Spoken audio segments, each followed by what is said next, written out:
Hello guys, welcome back to the bio capsule biology. आज हम पढ़ेंगे पेडिग्री। क्या आपको पेडिग्री को सॉल्व करना मुश्किल लगता है? तो बस सिर्फ 3 पॉइंट्स याद रख लो, नीट में कभी भी गलती नहीं होगी।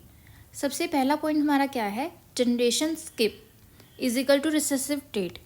मतलब अगर कोई भी जनरेशन में स्किप हो रहा है, मतलब डिसीज़ नहीं आ रही है, वो ट्रेट नहीं आ रहा है, तो इसका मतलब कि वो रिसेसिव ट्रेट है।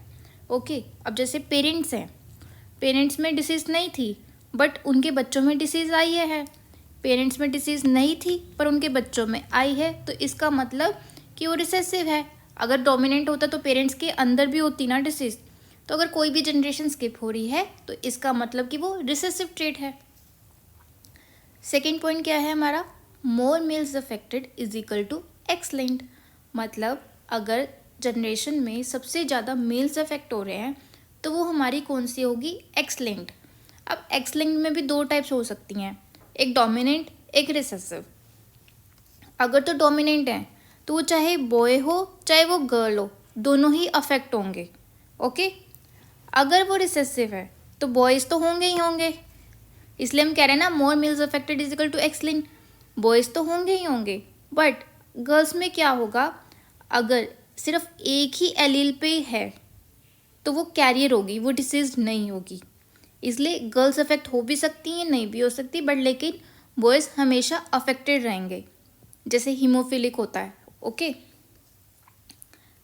और थर्ड हमारा आ जाता है फादर से सन में, तो वो कौन सा होगा? Y linked. हमें पता है कि वाई क्रोमोसोम फादर से सन में जाता है। अगर वो डिसीज़ ही वाई लिंक्ड है, कोई जीन वाई लिंक्ड है, ओके, तो वो क्या होगा? वो सिर्फ फादर से सन में जाएगा, बाकी किसी में भी नहीं जाएगा। तो अगर सिर्फ फादर से सन में जा रहा है, उसमें कोई भी डॉटर इन्वॉल्व नहीं है, तो इसका मतलब वो क्या होगा हमारा? Y linked. क्लियर? 3 पॉइंट्स में क्या क्या आ जाता है हमारा? सबसे पहले जनरेशन स्किप, मतलब कि वो रिसेसिव होगा।